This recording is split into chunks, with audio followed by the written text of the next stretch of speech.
Hello. Good morning, everyone. Happy SciVive Sunday. That's what it is for me, anyways. So I'm so glad that y'all are here to join us. I am really excited today. I did not expect this stream to grow so quickly and to become something that people were kind of interested in. Oops. I gotta mute myself. Okay, there we go. Yeah, so I wasn't really expecting that, people would be like, oh, hey, like, I want to talk about this too. Who knew that people actually love SciVive? I mean, I knew that, but it's pretty great. I'm really excited to introduce our guest. His name is Max, and he hit me up. I'm excited about this guy's brain. He was on Crypto Kindness, I think. Yeah, Crypto Kindness stream just recently, and I heard him talking about some really great philosophical things. So we're going to really just like get into it. I'm going to read a little bit from chapter 5 of SciVive. If y'all want to open up your SciVive docs and read along, feel free to do that. Eventually, I would like to do a little music at some point because there's so much really great hexagon artist music out there, and I've heard a song recently called "Waiting for Pulse Chain," and that's like real good. So we'll probably do that next week. But yeah, this week we're just gonna get right into it and really deep dive into the text and talk a little bit more about some other philosophers and how that relates to SciVive, and just more about what Richard is trying to kind of get us to do through this text. So without further ado, Max. Hello there. Hello, welcome to the stream. Go ahead and if you'd like to, just give the audience a little bit of information about yourself. Maybe it would be good to know how you found Richard Hart. I heard you talking on the other stream about your journey into crypto a little bit, but I'm curious about when did you initially find Richard? What was he talking about, and why were you so interested in him? And then maybe how did you get to SciVive through that? Yeah, for sure. It's I think as I first heard about Richard, maybe 2016, 2017 through a friend at a party who was just like, hey, we were all sort of new to crypto. Hadn't did much. I mean, I guess I started getting into it around that time, but I was just super new to it, and definitely open to more people to follow or who to go back and forth with. So he said, oh, have you heard of Richard Hart? He's been trashing Ethereum. He said, oh, it's full of attack surface. It's this whole deal is just going to get hacked, all these things. And I was thinking, my technical brain, as I do computer security as my day job, and I know technically how blockchains work and stuff like that. I'm thinking it seems pretty popular. It seems pretty, okay as far as that goes. I know there's different things about it that can go wrong, but it doesn't seem that bad. So I really started listening to him just because I wanted to get that other side of things and that other perspective, and like see if he was right, or see if he would later change his mind about it once the facts change. Is that how he puts it? Mm-hmm. But yeah, that's how I started following Richard, and I just literally started pouring through all of his videos. I watched hundreds of hours of Richard content. I found myself going through his videos, especially all the self-help stuff. That was really attractive to me. It was more than just crypto. This is a person who knows a lot about life, has a lot of life experience, a lot of wisdom. And if I want to be smarter, I want to be, a better person, I want to do all these things, and I want to get, rich through crypto, which a lot of us do, then who better than Richard Fall? Who else is going to do that for you? So, yeah, I was following him. It's funny, me and Crypto Kindness were having a conversation about OGs yesterday, and I told him that, I don't consider myself an OG, but if you go by longevity and you go by how long you've been in it, I remember CFD token. I remember Bitcoin Hex. I remember Richard with long hair doing live streams, for 8 hours, his famous 8-hour live stream. I was watching it, not for the whole 8 hours because that was hard to even watch for 8 hours, but I watched the replay and I finished it just because I didn't want to miss any nugget of what he was saying. There's so many gems that he randomly comes across, especially when he was doing all the Q&A, just literally answering, come on, chat, and ask me questions, chat, stuff like that. So yeah, I started following, I don't know, 5, 6, 7 years ago. And just funny enough, just serendipity, somebody mentioned it.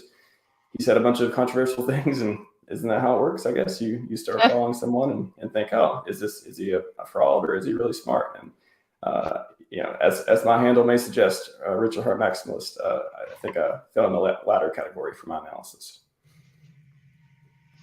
Gotcha. Very cool. Yeah, it's interesting. I did not know about Richard until after Hex. That was I entered this world through the Hex portal, and eventually, at first, was very turned off because I was just like, what? It was around the time that he'd started really doing all the unboxing videos, and I was just like, wow, that was an interesting phase. Yeah, like, what is this guy doing? Why do we care? What's going on with this? And as time went on, I believe I heard on a stream, probably someone mentioned SciVive, and I was doing a lot of traveling at the time. So I decided, oh, hey, well, this might be something, I'm investing in this guy's crypto coin. I might as well get to know a little bit more about him. And then also for myself to not just feel more solid in that investment, right? Because people were talking about how he's a scam artist and he's this and that. I'm like, okay, is he really? Like, what is going on with this guy? Why are people saying these things? So I wanted to know. And there's also more misunderstood than Kanye. For sure. Oh, I like that. That used to be a meme. Oh, I lost it.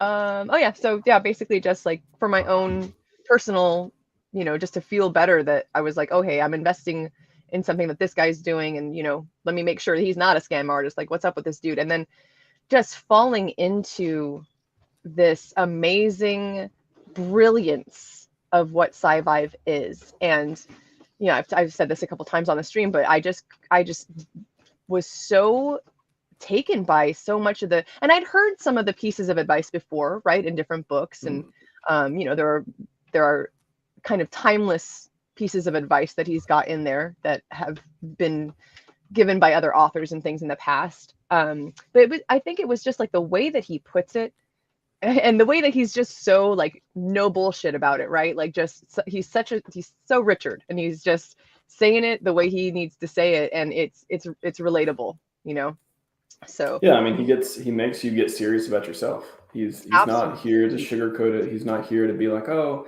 well, if you do these things, maybe you'll be better. He's like, no, I've did these things. These are things I know to be true, and I'm pretty successful. Look at my track record. If you want to be more like me, which in a lot of ways you probably do, if you want to excel in these areas of life, listen to what I got to say. That's all the message is.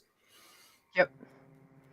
Yes, indeed. So with that, we're going to open with talking, or actually reading a little bit of chapter 5. So I'm just going to start at the beginning of chapter 5. And I think what we'll do is just kind of like I did last week. I'm going to read, and we'll just kind of stop and comment on things and talk about how it makes us feel, how we have or have not applied it to our lives.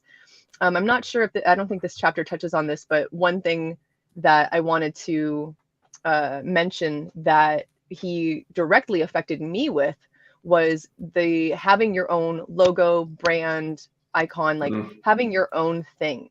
Because when I started doing this, my handle and my usernames were SJ Reads SciVive. So it was more like I was, and he loved that. That was what my handle was when I met when we had the Q&A in Vegas. But because he was like, oh, they're promoting my book, right? Like, how cool is that? But then I went on to read more of it, and I was like, as much as I love Richard and SciVive, I'm not SciVive. Like, I may be the voice of SciVive now, but I didn't write it, So I was thinking, okay, well, I should really just kind of have my own brand and like do my own thing. So that's where Wild SJ came from, was listening to Richard's advice and applying it to my life, which is not what all you're this Pokemon fanatic. Whole stream is about. Yeah, not because I'm a Pokemon fanatic, as a matter of fact. I don't know if that disappoints people, but I have never played Pokemon. I've never owned a Pokemon card. It's super cute. I actually did play Pokemon Go for a little bit. I played some Pokemon Go, so I got into that. You may give credit with some of the Pokemon people with that or not. I don't know. I used to play Pokemon all the time, but I've never played Go. So if I'm going to be a zealot, I'll be like, oh, you're on that ride of Pokemon. But no, I'm sure there's plenty of Pokemon fans out there who have been for 20 or 30 years now, and for who sure are crazy about Pokemon Go too. Yeah. All right. So let me bring up the text here. Where did it go? And thanks again, everyone, for your patience. You are appreciated. Still getting the hang of all this. Hey, all right. You're killing it. Don't worry about it. This over here and move that over there. Okay. So this is chapter 5. Power is the name of the chapter. And then the subheading, it's interesting.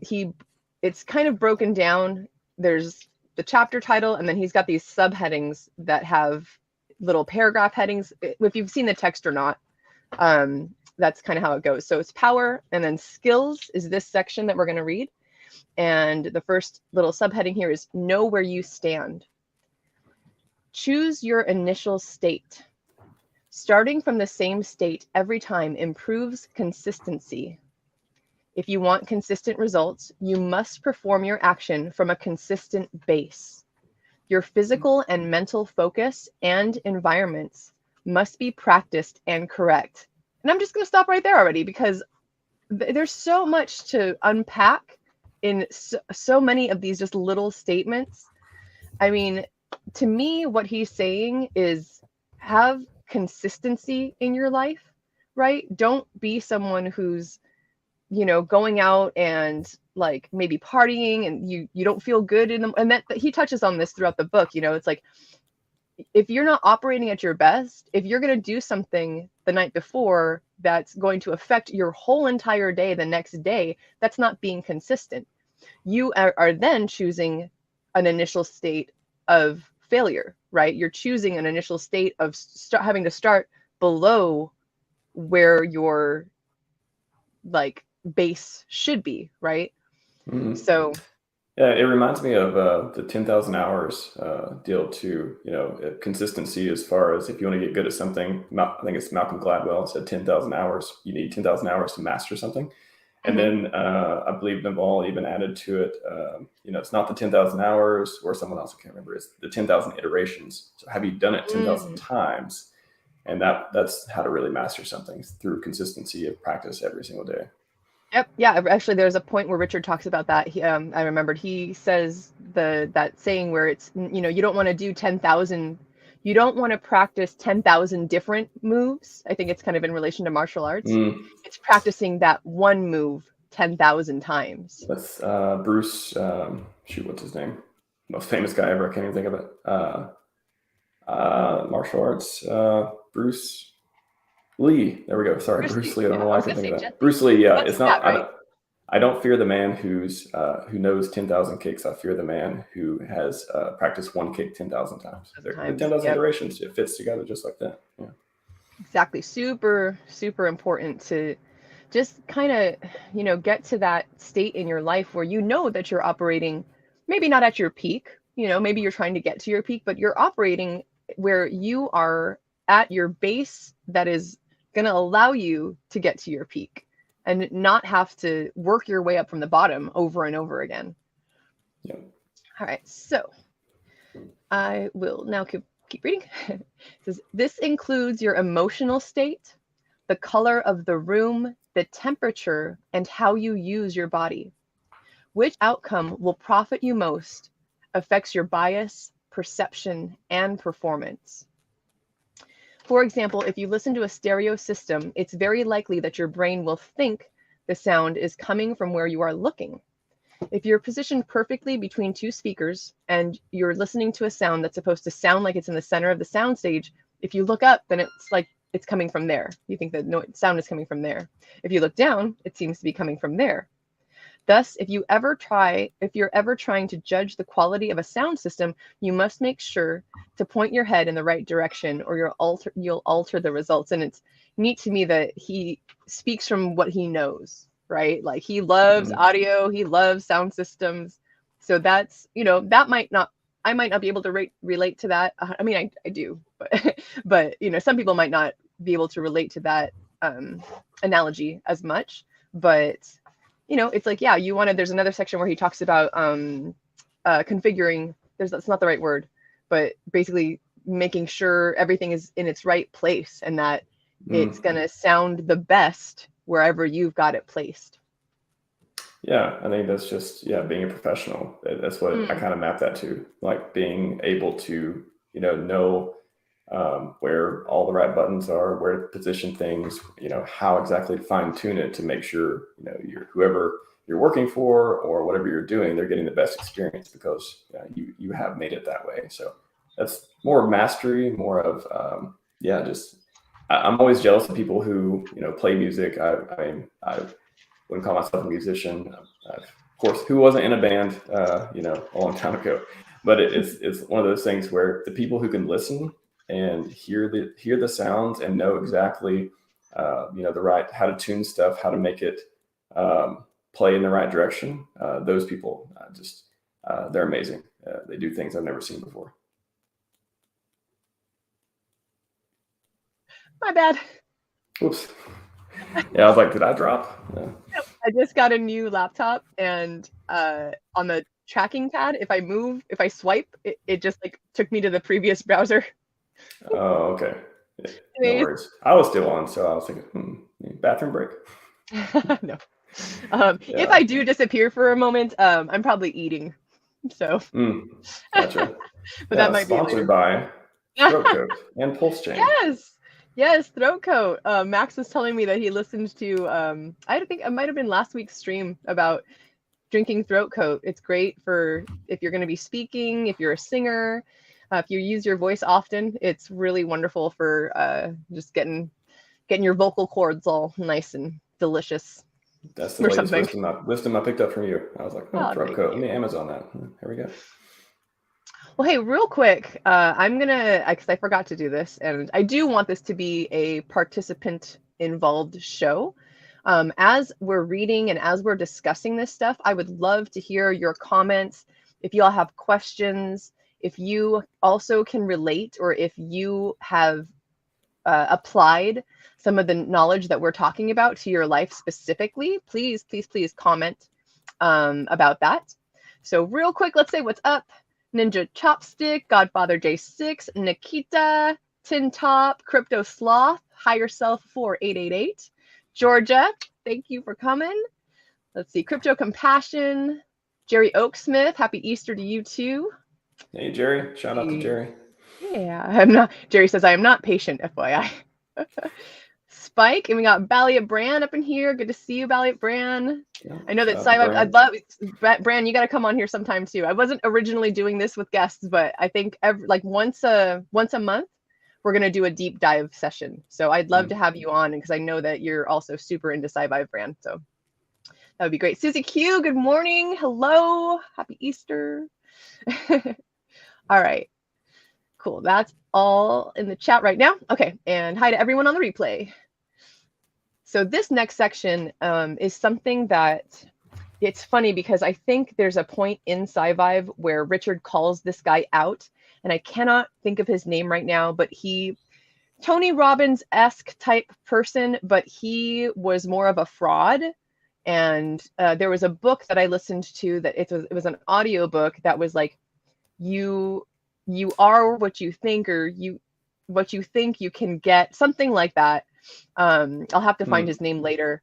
Is it Napoleon Hill? I know he's pretty controversial. Okay. Yeah. But he's great. It's a modern day dude that actually I think he went to jail for taking people's money and not really doing good stuff. I'm not sure. Yeah. So yeah, we'll find it eventually. But anyways, I bring that up because regardless of how, controversial this dude was or what he ended up, doing with his life, that book or that audiobook that I listened to at the time was really one of the first times that this principle of what you think is what you get, what you focus on is, where your mind goes, your actions go. And Richard talks a lot about he says a lot. It's not enough to just think about it. Right. So for me, that was taking what I had learned through this other guy at first, which is more of the secret type, like the power of, positive thinking and, like today I'm going to find a money full of suitcase on the side of the road, just little things like that. And that, I used to joke with my wife and saying, I go check the mail. Like, why are you checking the mail? You just checked it yesterday. I'm like, oh, there may be $1 million check in there. I don't know. We should go check. that's right. You never know. You never, because that's what a, and I've always been, I would consider myself a very positive person. I've always kind of just had a more positive outlook on life. And I've gotten shit for that. Let me tell you, man. Some people cannot handle happiness. Like, they're like, oh, how, you must be fake. I've gotten that several times in my life. People have thought that I'm a fake Wow. person because I'm so positive and so, I have such a, great outlook on life. And I was just like, What's wrong with you? You're too happy. right? Too happy, and how sad to me that is, that we live in this state where people just, don't appreciate that, or they've had such terrible experiences in their own lives that they're like, this isn't fair, but as we're going to talk about and learn here, is like, yeah, you control your mental state. You're the one that decides whether you're going to have a positive or negative outlook. You got to stop looking at all these, outward things, and realize that inside you have the ability to really create your own. You create your own world. You do that. Well, I think that ties into why people hate rich people so much too. It's crazy. How many people hate Elon Musk? Jeff Bezos. I mean, Bezos has a little bit more material, but I mean, so many people just hate people for being rich, and it's not. I was thinking back. I just could not understand this. I was thinking back to even my childhood of thinking, what did I think of rich people? Like when I had interactions, when I came across very rare opportunities to meet wealthy individuals, famous people, whatever. I never felt like, oh, disgusting, or oh, you must have done something really evil to get this. Or I looked up to them. I thought, wow, they must have did something good. They must have, really provided value for society, and society rewarded them. Like it's 101. I never felt like, oh, they got too much money, they should give it back. What are they doing with it? I just never understood that. And Yeah. I think it's a self-fulfilling prophecy.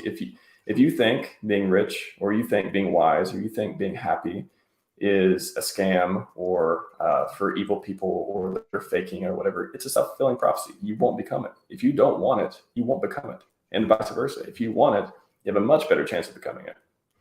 Yeah, because at the very least, your mental, state is going towards what it is that you want and not what you don't want. So, Yeah. with that being said, let me read this little blip here. The heading of this is "Don't Train Negative." If you shake your head in disappointment when you miss a shot, guess what you will do when you miss the shot in a non-practice environment? You're more likely to do the same thing in the real world that you've been unconsciously practicing. Miss shot, show disappointment. Screw up, show disappointment. Being disappointed and looking down or shaking your head is the opposite of performance. You can't make a good shot when you're not looking at the target. Keep your eye on the prize and don't waste time practicing bad behavior, conscious or subconscious. That missed shot is in the past. Always focus on the present and the future. Yeah, Mm, so good. yeah, it's yeah. I mean, I don't know what you could say about that one. It's pretty straightforward. It's Yep, you are what you practice. You are what you think. It's good stuff. absolutely. Do you have an I kind of want to stop there for a minute and talk a little bit more about that, especially because I know that you have a little bit of a wider range of knowledge in terms of philosophy and that type of thinking. So I'm actually I'm gonna stop my cam real quick and let you speak on that in terms of other authors maybe that you've heard. You feel comfortable doing that? Oh, speak about The what you the just said. Yeah, about about not training negative, about, or maybe is there anything that you've seen in your life where you're like, oh man, like I was doing this thing and I noticed that I was doing that, and now, let me flip that to a positive. And I'm Yeah, here yeah. just drinking a Okay, smoothie. no worries. Yeah, I mean, it kind of reminds me of another Naval quote, and we'll talk about plenty of Naval later on as well. But there's no failure, only feedback. So that's something I really take to heart. I don't think I don't like thinking of terms in terms of things as failure and success. I think that you know, you go back to the was it whoever did the light bulb? Was it Benjamin Franklin? You know, I didn't fail 10,000 times. I found 10,000 ways to not invent the light bulb, sort of thing. So thinking in that way is just so black and white when the world is not black and white. You know, there's all kinds of shades in between, and those shades in between mean that even though you think you failed at something, maybe you figured something else out. You know, Richard would say, you know, it's better to not accidentally figure things out. It's better to, you know, be putting time and resources into specific goals and then, you know, deep diving and conquering those. But that doesn't mean there's not value in getting feedback. So you try something, you know, maybe it didn't get you where you wanted to go, but it got you either closer, or, you know, maybe it introduced you to another domain, or, you know, there's all kinds of things that are invented by accident. I'm not saying you should try to do that, but failure and success, those concepts, I try not to map them black and white in my mind like that.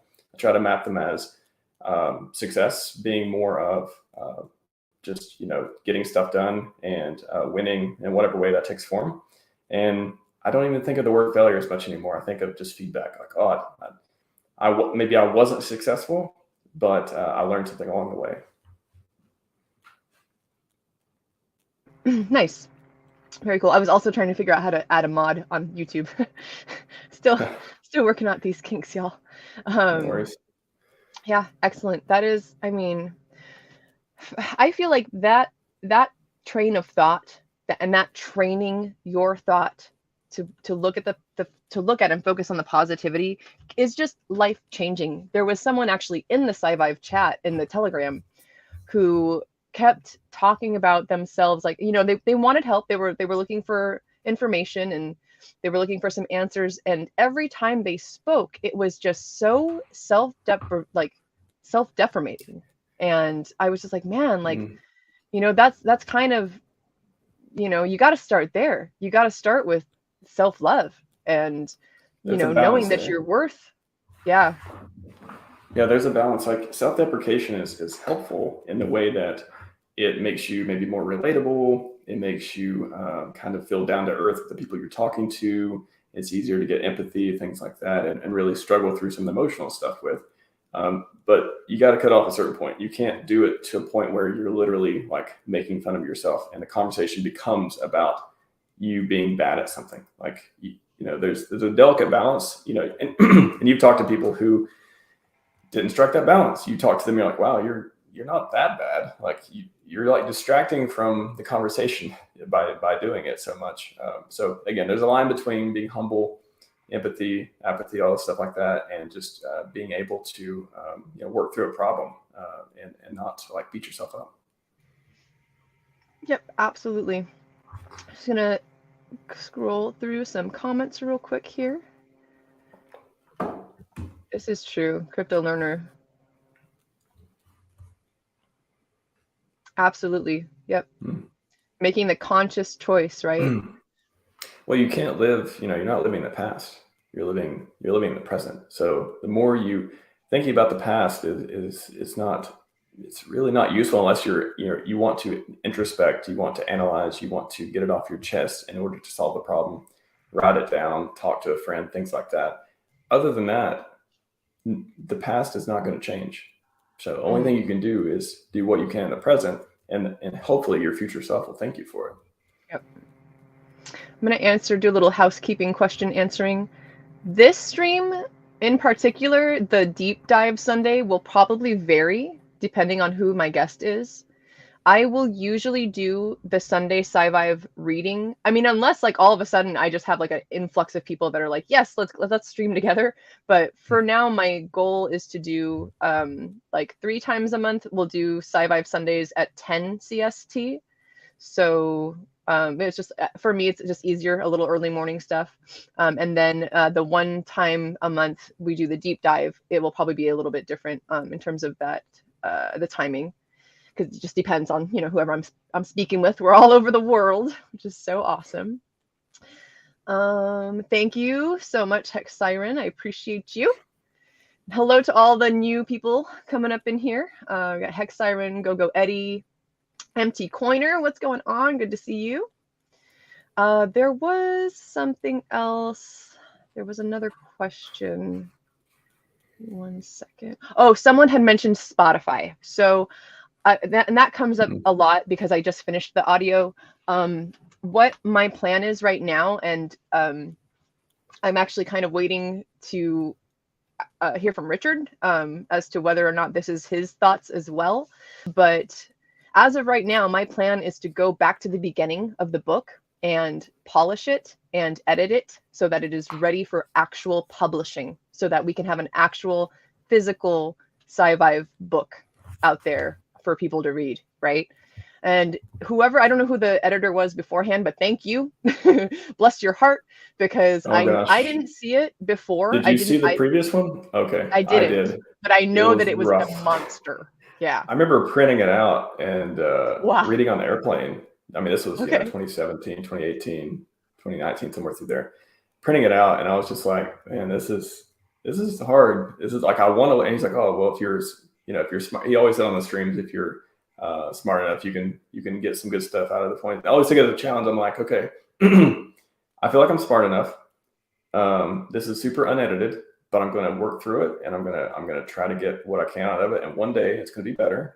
And I never imagined one day it would be like an audiobook. I always wanted an audiobook. Ever since I started listening to audiobooks, I was like, oh, this would be super consumable that way. So yeah, that's it's amazing that you made that come to life. And how cool was it to talk with them at the Hex conference? I was so jealous. That was so cool. I was watching. I almost didn't do it. Yeah. So I'm glad you did. Yeah. I am too. You know, I felt a little dumb because I realized later that the question that I asked him about the edited version, I had been watching a stream that was not recent. I thought that he was speaking recently about getting an edited version, but no, this was an older stream, and the edited version is the one that's up on there. But even still, man, you can tell that there are parts where it was taken from his video, or it was taken from audio and translated into text.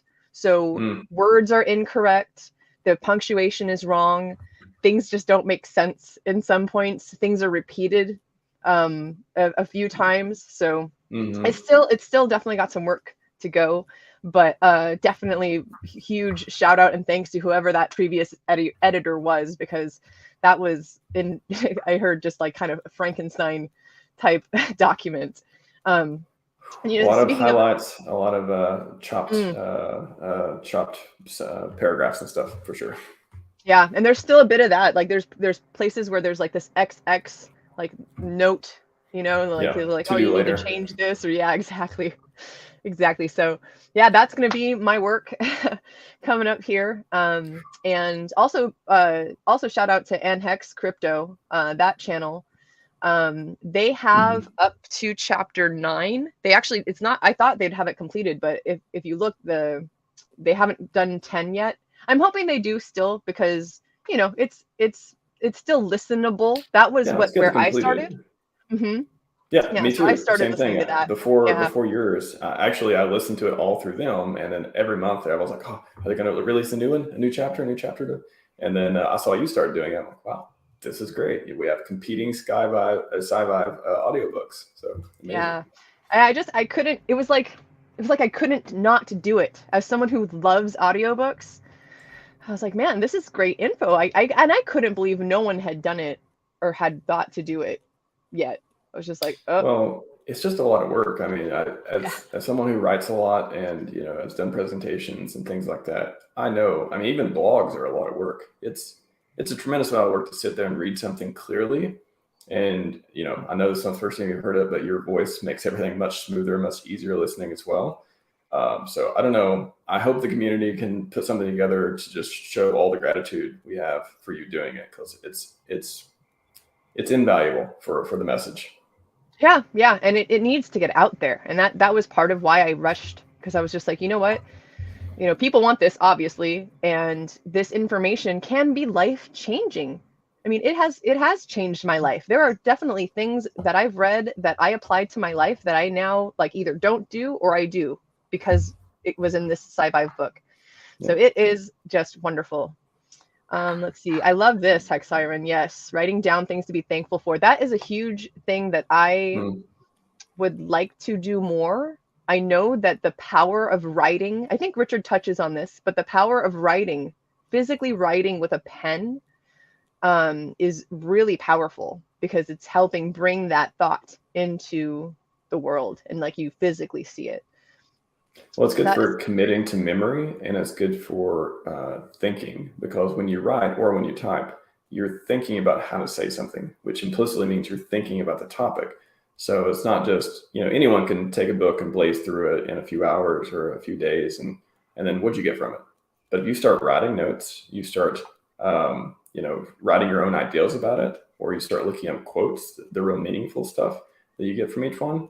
I mean, you're going to learn so much more. It's not a contest of how many books you can read. It's mm, what do you get from them? yep, absolutely. I really love this too, John Jay, UK. I think I've spoken about it maybe once or twice on a stream, but I like this, your thinking part of it. And I want to challenge you, I guess, to add an action of smiling. And I don't remember where I picked this up, but every morning when I open my eyes, the first thing I do is smile because that Hmm. just puts this like great positivity all up in your face. And you're like, I'm alive. I made it to another day. Because you never know. You never know. I had a cousin Yeah. long, long time ago. She passed away of an aneurysm. Young, beautiful girl. Just, you know, Wow. yeah. So Yeah. the everyday really is a gift. I think it's easy to just not. I think gratitude is so hard. It's just for yourself, for your life, for your health. For your wealth one day. It's just so hard to, when you get, to stay down to earth, when if you're not living, if you're not homeless, or you're not in some like serious health problem or things like that, it's hard to find, to appreciate every day. It's always tragic that it takes some major health issue, or you're losing a family member, or whatever it is. It always seems to take that to really ground you back and say, hey, be thankful you're not in that situation. Be thankful. I would almost recommend like people go visit, like an orphanage or a homeless shelter, or Hmm. something, like just like on a regular basis, just to see how people who are living, see how much better you're living than them, just to appreciate what you have. Because there's so many people out there they're going through terrible things, and it's easy to just be like, oh, I don't want. I guarantee if you were in that kind of position, you'd be thinking a little bit differently about life. And I think gratitude is so. You reminded me of gratitude when you said wake up smiling. I'm like, that Hmm. that to me feels like a gratitude move. Yes, 100%. And you saying that makes me think, maybe part of my personality being so positive is because when I was young, I want to say this was probably maybe junior high, maybe pre-junior high. I went with the church that I had been going to at the time to Mexico. Mm. And we went out there to do outreach and to give kids toys and to, just do what we could to help. And that seeing, you know, people living in this way and not having anything and still smiling and still being, happy about life. Like, Kicking the wow. soccer ball around, all that stuff. Yep, Yeah. exactly. Yeah. I was just like, oh, why do I have all this stuff? Even as a young kid. I Mm. think that's where my track to minimalism began. Pardon me. Mm. Because I saw people with nothing who were just stoked. And I grew up in a home, middle class family, wanted for nothing. I my father was the kind of dad who he was a cop, so he was not there often, and he was a gift giver. So I Mm. had a lot of things. I had a lot of stuff. And over the years, probably starting in junior high, I just started giving stuff away. I gave away all my stuffed animals. I gave away a bunch of figurines and things because I was just like, I don't need this. Like, I'm not using it. Maybe somebody else, because I saw the joy on their faces, right? When these kids got these toys and things, I was just like, oh, why do I need this stuff? Like, I'm good. Like, I'm already happy. Like, if this item, and this is kind of where I stand these days.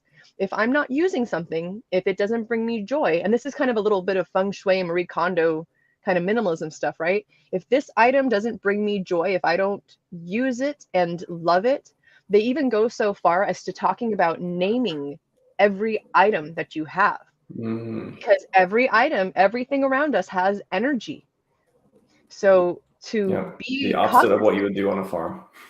Yeah, yeah, exactly. Yeah. I've done that actually. I slaughtered chickens for meat, some meat birds, and they were just You know what I'm nugget talking about. nugget 1, Yeah. nugget 2, nugget 3. Oh, there you go. Yeah. Yeah, it's the Buddha says, have no desires, have no disappointments. So there's a lot of truth to that for sure. Yep. Yes, indeed. Oh, there was a comment that I'm gonna bring up and let you speak on for a moment because I have a little situation I gotta do. But this is great, and we'll probably talk more about this a little bit later. But I know you have a list of books that you like talking about, so I can take this one. Yeah, no go ahead and you take that one. I'll be right back. Okay. So if you're interested in books, I posted about it on my Twitter account this morning, actually, as well as here too. So just recommendations as far as, I think the biggest one, I just have to throw it out, and I actually have a physical copy here. So this is Naval Ravikant's collection of his wisdom, the Almanac of Naval Ravikant. Fantastic. Forward by Tim Ferriss. If you know Tim Ferriss, phenomenal, world famous guy, just how to get better in every single way. If you don't want to dive too deep into that and you're not sure if you're going to like it, all that stuff, I think you will, obviously, but I'm biased. Someone even made an analysis of the Almanac of Naval Ravikant. Both of these you can find on Amazon, super cheap. I don't know how much analysis, probably $6-7. The main book is $12, and then on Audible, it's a few dollars there if you want to listen as well. I think I've listened to the Naval book 4 or 5 times on Audible. I used to listen to it going to sleep and stuff. I mean, it's just super, just full of nuggets, full of wisdom, full of things that will just, so who is he as a person? He's into crypto, FY, so if that gives you any bonus points. But he's just an investor. He ran AngelList. Yeah, he meditates. He kind of does interviews with different kinds of gurus and stuff like that. It's not the woo type of stuff though. It's more of he is just figured out. I feel like if closer than just about anyone else. I mean, he's definitely in the richer category for this kind of type of wisdom. How to fulfill your potential, how to be the best at life, and how to ignore the nonsense. How to optimize your life in a way that you can live it and get the most out of it and be happy, healthy, wealthy, all that stuff.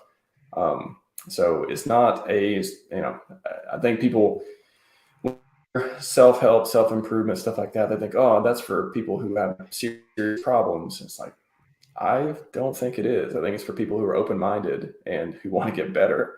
And if you think you're the best that you're ever going to be, then you're not going to be interested. But I don't know. I'm the type of person, I've converted myself the type of person even more in the past few years of learning every day. And I wake up, even now, my daily routine includes, one of the first things I do is check my stream of people I follow, which again, I posted the list this morning on my Twitter.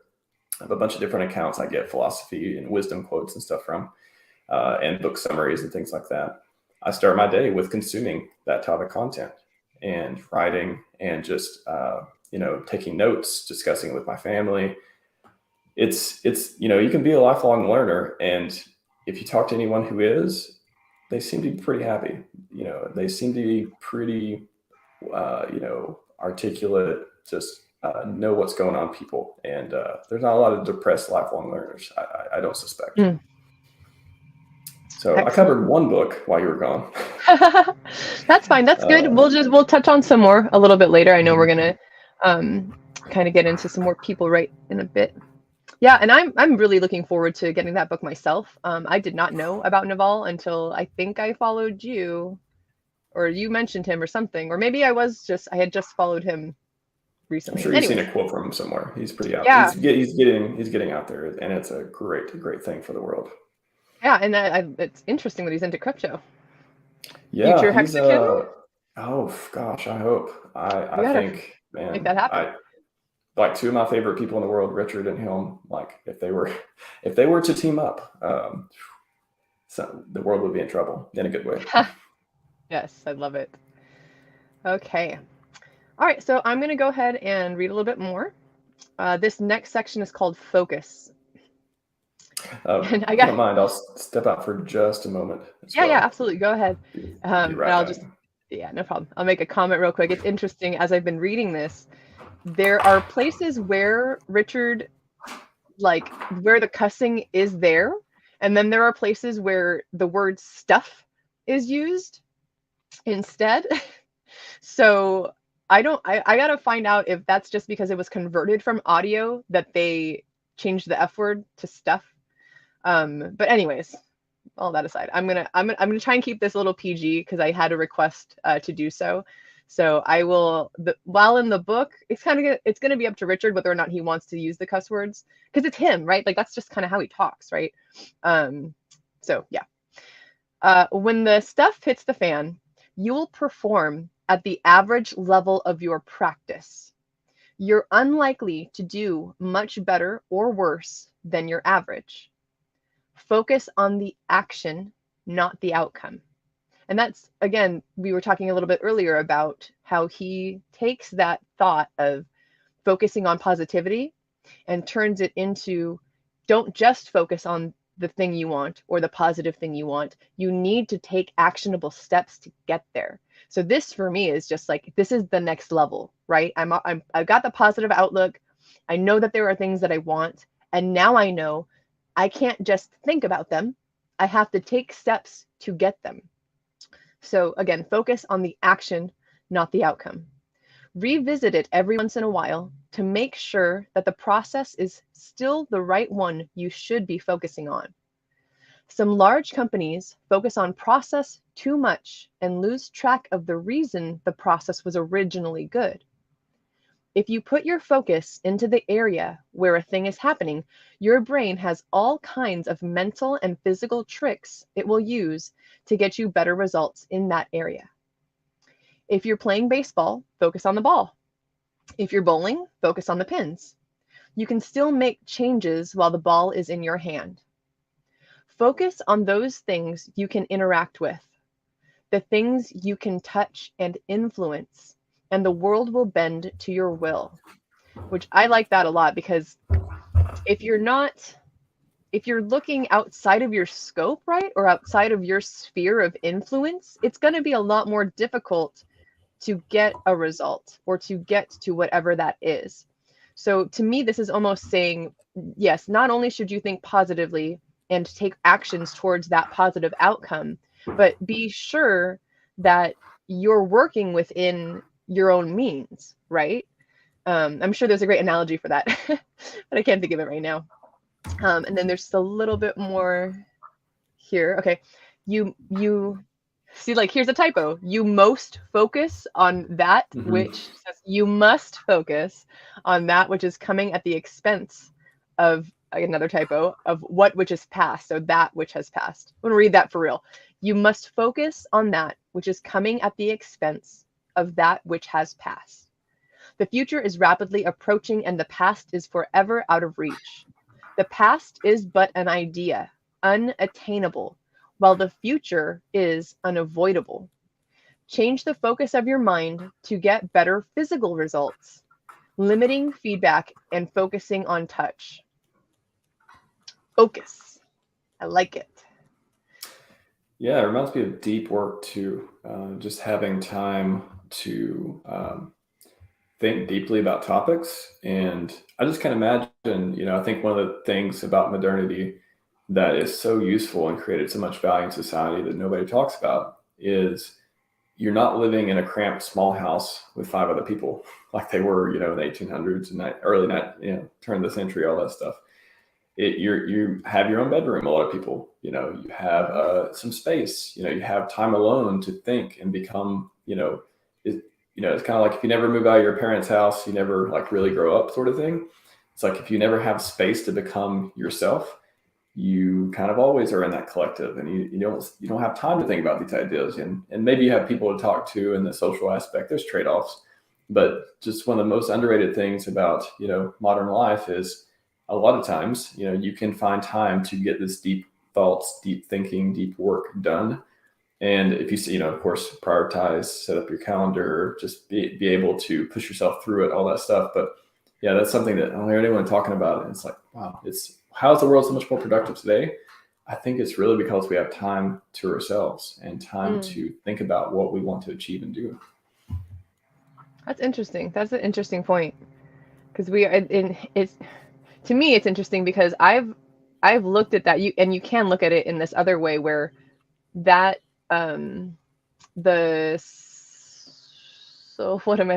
what word am I trying to say here?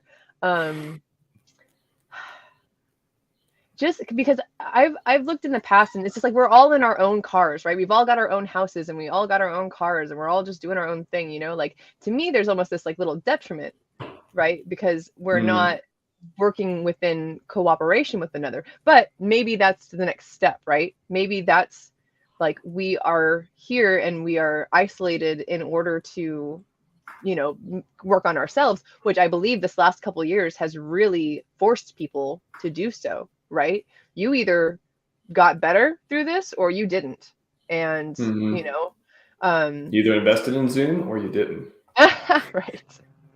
Yeah. So it kind of reminds me too of just so modernism versus postmodernism versus, I learned of something new recently called meta-modernism.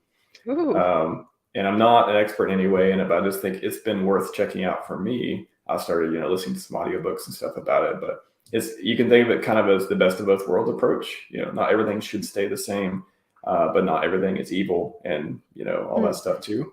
And we shouldn't throw the baby out with the bathwater type of thing. But we need to fix certain things in the system.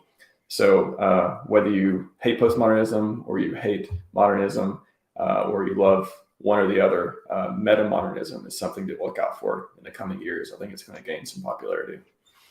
Meta-modernism, that is just meta, all the meta things. Meta, yeah, timely for words as well. Have you seen Ready Player One or read it? I have, yeah. It's not far off, like all of that technology and all of that, that type of dystopian future. It feels like we're in some ways slowly heading that way. Well, even I would say that movie, and then Surrogates. Have you seen Surrogates with Bruce Willis? Is that an older one? Yeah, I mean, older as in 10, 15 years, maybe, something like that. It's definitely not recent. Sounds familiar? Yeah, I'd have to watch it again. It sounds familiar. I can't think if I've seen it or not. It's another glimpse into a possible future of, kind of everyone has their digital self. They're unhappy with their lives, and they want to. It's not quite like the world has gone to shit type of thing, but it's more of like people have just lost interest in being themselves, and it's an interesting study around that. Yeah, and it's heartbreaking to me, because you're the only you. You're the only you that there is, and the world needs you. That's such a big reason as to why I'm doing this and why I love to stream and why I want to just uplift other people. For those of you that don't know, I do Women Crush Wednesday, and that is specifically just for women who are either starting out in the crypto space or don't have a huge following yet. Because what a better thing to do with my time than to be able to uplift other people and to bring positivity into the world, especially when everyone's just like, win pulse, sir, win moon, hex, win, Richard, why do you keep posting this stuff? We want to know updates. Are your devs quit yet? Our devs quit. I'm just like, guys, and and girls, all of you, calm down. Yeah, chill out, y'all. I feel so fortunate. I mean, I got in. I'm not hex rich, crypto rich by any means yet. I got in right around Pulse chain sack, and so it's just gone sideways forever, and people are just like, oh, why, like, how come there wasn't a new all-time high? And then it's coming, y'all, it's coming. I love to encourage people to listen. That's a generous way to put it. I like to encourage people to listen to Whales Only One. Go back and listen to some of his older streams. I mean, just the genius of the way that he explains things to me, like that was what sold me. Like, like I said, I got into Richard Hart a little bit later.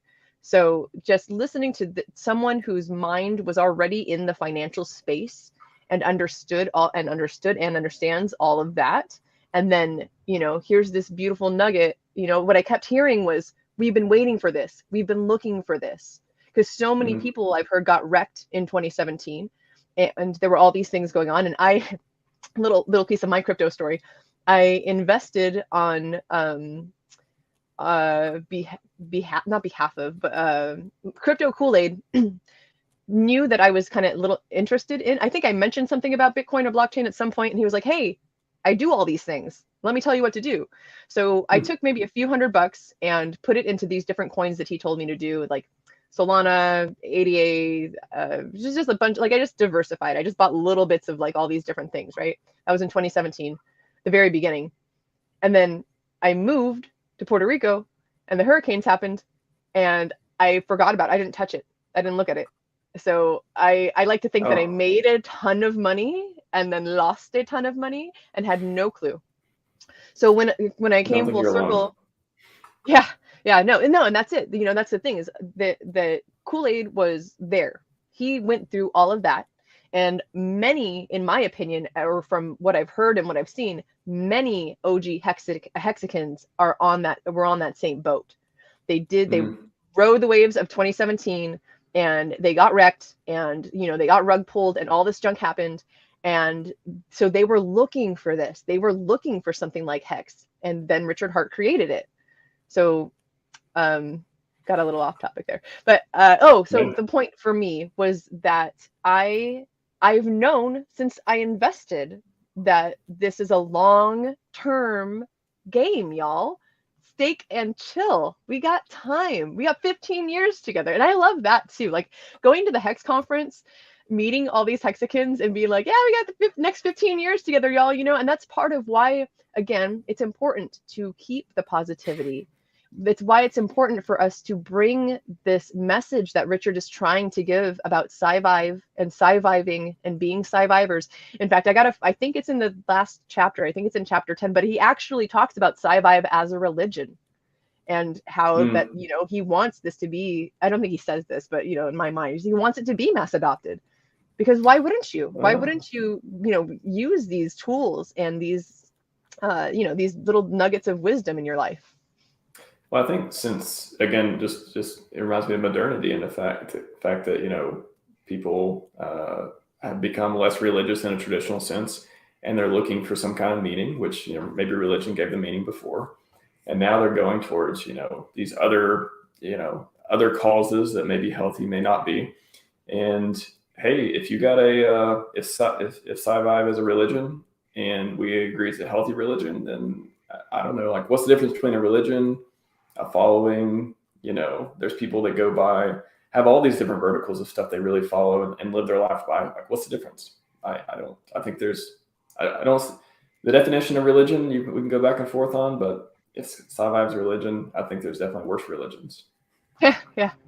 Yep, for sure. And I love this comment a lot, Georgia. I feel rich already by being a part of the Hexican community. And what a beautiful sentiment, like it is really lovely for me personally to I feel like I found family. I feel like I've found just such like-minded, bright, brilliant individuals to talk to and hang out with. And it's exciting. I am excited for the next 15 years and then some, because we're just going to keep staking. 5. Yeah, it's I mean, part of being part of community is sharing values, having a goal in mind. Like we all, want to be healthy, wealthy, wise. We want to support healthy ideals, such as all the stuff Richard talks about that has in SciVive. That feeling of belonging, community, conferences. I mean, PulseCon's coming up. I'm going. I think you're going. I've heard as well. It's just going to be like, I'm excited for the next 15 years, the next whenever. I think everyone's like, oh, okay, hopefully 2 and 3, right? I mean, there'll be ups and downs. There'll be times to sell, buy back, whatever you want to do. But I think Richard's key message and just something I just remembered when you were talking about it a few minutes ago was he wants to help you not screw yourself over. Absolutely. Like, what is delayed In gratification so many about? ways. Exactly. Yeah. And it blows my mind, the people that think he's a scammer. Like, he's doing more than anybody else in the crypto space to not get you scammed or rug pulled or taken advantage of. If you I think there's just listened a little. Yeah, I think there's two. I'll break the people who think he's a scammer into two different categories. One, the people who take him literally, and then read and the stuff that he does, literally the stuff, when he talks, he's a marketing guy. So he's going to put the perspective that's going to make everything shine the brightest, all that stuff. He's going to change his mind from time to time, all that. I mean, all that stuff, if you're looking at it from a technical perspective, if you want to call out all the time, Richard's changed his mind or been wrong about this or not, embellish this or all this stuff, you can do that. You can make a book of all that stuff, and you can with anyone else too. Most of the time, maybe, I don't know, but Alex is kind of an angel, I guess, but he's like very accurate with his speech, and that's fine. But that's not the point. You're missing the point if you're in that group. If you want to be wealthy, you listen to the guy who designed crypto to appreciate in value. It's like, put aside all the other stuff. Just think about that. So that's the one group, the technical, and cherry picker type people. And the other group is they already have their coin. So any other coin that they think is going to take away from their coin and take away from their coin's message and all the stuff they put into their own deal, they want to hate it. They want to say, no, bad, that coin bad, our coin good. So that, he's talked about before, it's so hard to get people to change their mind once they've dug in and put their money in a particular coin, which is very good for Hex, for example. You stay 15 years, you're going to get out for a long time. And which is a good thing. It's helping you not sell early like everyone else did in the history of Bitcoin, except, a very small 1% of people. So you have the people who cherry pick the technical stuff, and you have the people who are already in their coin and they're never changing their mind. So both of them are missing the point. They either can't see the point or they don't want to see the point. Either way, that's why they become, that's what scam. That's where that comes from. So I get it. I try to see it from their perspective, which I think is a very useful thing to do. But we'll see who wins in the end. Yeah, absolutely. Yes, we will. All right. Let's see. Oh, somebody mentioned, I just saw Finbear say this, and I saw this comment earlier. If someone, Hams says this, which is exciting. Apparently, Richard's going to be streaming I totally missed that for obvious reasons. Yeah. If there's a link to that Richard stream, I'd love it if someone could put that in the chat. I will highlight it. That's exciting. While we're talking about Hex real quick, I just want to put this out here too. This book, nobody in the world is talking about. I don't understand how I missed it for a long time, first of all. And then it's got an audiobook on Amazon, everything. Like, who is not giving this to their friends and family? Like, anyone who's interested in crypto, you should keep copies of this, at home with you, donate to your bookstore or whatever. I think. Oh, it needs to be. Oh, yeah. I mean, okay. It is a little. I think it came out maybe a year. The languages and stuff. Yeah. But it is still an introduction to DeFi. Yes. Yeah. It is the onboarding tool that is in print, and that's what people they see these things. It's another not a fallacy, but it's sort of just this tendency as humans do. When they see something in print, they see something in signage, they see something, it looks official. If it has a logo, it looks official. If it has branding, if it has these things. So the people who are never going to go online, who are never going to go to hex.com, no matter how many times you send it to them or say it to them or spell it for them, if you hand them a book, they got to look at that book for a while. They may put it up, they may push it around, but eventually it's in their eyesight. You're getting their conscious, you're taking up a little bit of their consciousness for good reason with that. And even if they don't look at it, maybe they'll give it to somebody else. Maybe they'll, things like that. So I think the type of marketing material that we have out there is being a little underutilized in that way. And and it's funny that Hex book on Amazon costs $6. So just like a hexagon. I didn't get it Nice. for a while, and I was like, that is a nice touch. Of course, it costs $6. And these have been, this is what I've been using. Abit printed a ton of these, Yes, and those are I will great. I would stick like to have these some. everywhere. I'm running out, so I need to pick some up sooner. Maybe make my own. I'd be willing to invest a little bit in some business cards for that. Richard has talked about slapping them on what do you say, ATMs.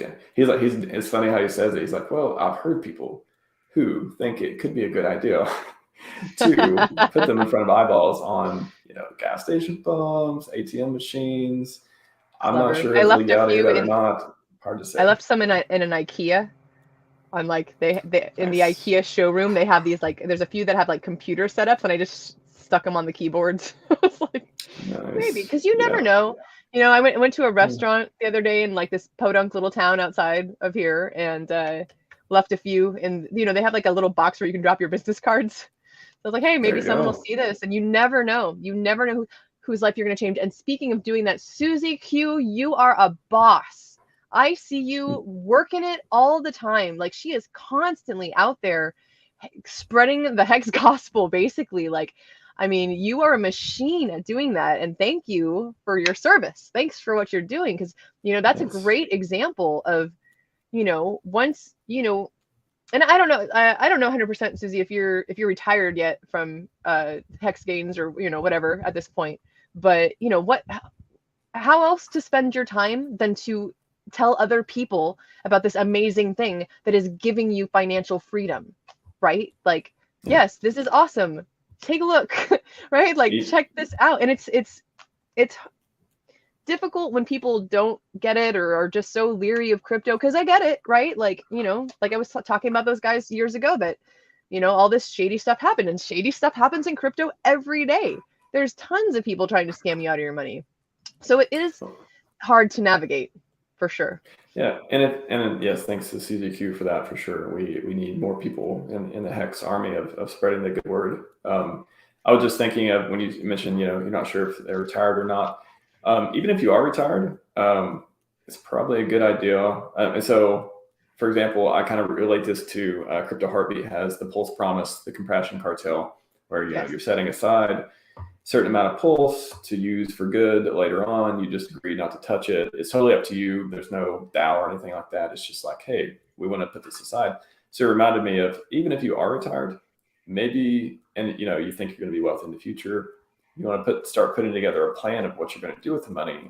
If one of those bullet points would be to give back, to pay it forward in a way to the Hex community, how you got your wealth, stuff like that, you could set some money aside, put it into a foundation, put it into a fund. I'm sure there'll be plenty of Hexicans who will still need support. Not everyone's going to get rich at the same time. And just make that money so it's in your best interest, because assuming you still own some of the coin, it's going to keep pumping that bag, but it's also going to keep onboarding other people to the financial freedom, to that whole paradigm that is so undersold at this point. It's hilarious how no one knows about this. How it's so gatekept. I mean, it's ridiculous. Yeah. Yeah.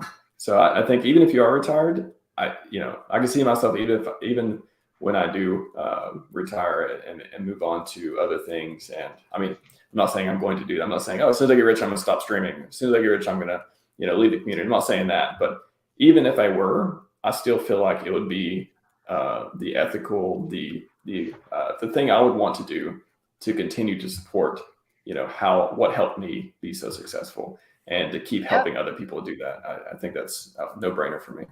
Yeah, it's only going to continue pumping everyone's bags, as they say. Yeah, and again, all the products, all these things, people talk about Pulse and PulseX and party token, third-party token, look that up, and stuff like that. But I think it all comes back to Hex, and I think Hex comes back to Richard and his ideals, and that's totally okay. That's not narcissistic. There's nothing wrong with that. If you believe he has healthy ideals, which we obviously do, we're doing a stream about it, then you want to spread that good word, and all these different products just help create, for lack of, I guess you could say, create more people like Richard, more people who share these ideas. That literally his goal is goal is glory. I mean, I wrote a blog post on that. You're welcome to check it out. I think it's probably my favorite one I've written. about, in the outsider perspective, of course, he's not my best friend, but the outsider perspective of how I think Richard thinks about all this stuff. And he's in it for glory. He's already the rich, I was going to say he's already the richest man in the world. That's still Elon for now. But, billionaire, he's getting there. He keeps stacking his X, so he might make it one day. He's already done all these things. The biggest thing, the coolest thing about believing, even if you think the whole thing's a scam, look at, wouldn't you want to follow somebody who's already rich, who has nothing to gain from rug pulling? He's already rich. It makes no sense. Yeah, he was already rich before he got into the crypto game. Yeah. You rug pull to make more money. He doesn't need to make any more money. He's in it for glory. Yeah, so he's like, he's throwing money at cheeseburger purses. Yes, and it is, again, it is for himself, but that's okay. Like, there's all kind of, it's for, you got to look at not the direct correlation between these things, but look at like what's coming out of it, like what value is being created in the meantime. And yeah, he did, like Elon Musk, he deserves to be the richest person in the world. He's done a lot of cool stuff with rockets, cars, First Amendment now with Twitter. He deserves it, and Richard deserves everything he gets too, because he's created that much value for society. Absolutely. I noticed in our notes here, this was one thing that you want to talk about. I'm going to skip through. I'm skipping a big chunk of chapter 5, and I'm going down to this. There's a second heading called exclusivity, and then I'm going to read these two little sections here. This first one is called "Who Gets to Decide." It says, "The guy that pays you decides what you do with your time. If you're a boss, your boss is the customer. If you're not a boss, your boss is the boss. If you're a criminal, your boss is the police. Having the right status is a force multiplier that allows you to control others. Force multipliers are what power is." And then this is titled, "Money is not power. Knowledge is not power. Power is power. Having the money to buy a thing is one part, if it's something that money can buy. Knowing where to spend the money is another part. Getting them to actually deliver what was advertised is another thing. Getting it done on time, yet another still. And then after all that, finding out that the thing you wanted wasn't actually the thing you should have wanted is a great way to explain how just being able to afford something isn't enough." And a little bit more, it says, do you even have a complete list of all the things that are for sale that you should or shouldn't want? How often does that list get updated in comparison to the update and release cycle of improvements, innovations, and new product categories? Spending your money wisely to maximize happiness is more than a full-time job, even if you are so lucky enough to be able to afford the things you want. You're going to the same store as everybody else, but you're drinking for free. The coffee place in the Stockman department store in Helsinki, no one else can drink coffee there. Only the powerful can. Others are excluded. And then actually I lied. I'm going to read one more paragraph here. It says, the difference in power between respect and money. Money is what you use to get other people to do things for you. And in return, someone other than you will do something for them. Respect and charisma are what you use to get other people to do things for you in the hope that you will do something personally for them. In the end, they achieve similar goals in that they motivate the other party to do a thing. In one case, the payoff is directly from you, and in the other, it's indirect and through the money that they will give to someone else that is very likely not you. Yes. Yeah, power. And that's interesting thought to me, because I don't think about power much. And maybe that's just like feminine versus masculine kind of idea, but it's not something that I've been like, oh yes, like I want to have this power. In fact, I'm not, being someone who's been a minimalist, I'm also not usually thinking about like where I want to go spend my money, because I don't know, I feel very satisfied with what I've got. I am at the point now where I'm like, okay, if I'm going to spend my money, it's going to be an investment. Like anything that I get, clothing, an item, whatever it is, I want it to be the best and I want it to last very long. But yeah, maybe Yeah. you can speak on that a little. Yeah. I think, I mean, it's a really good point too on maybe, I think there's different kinds of power. So you Mm-hmm. can have power in the way that you demand respect.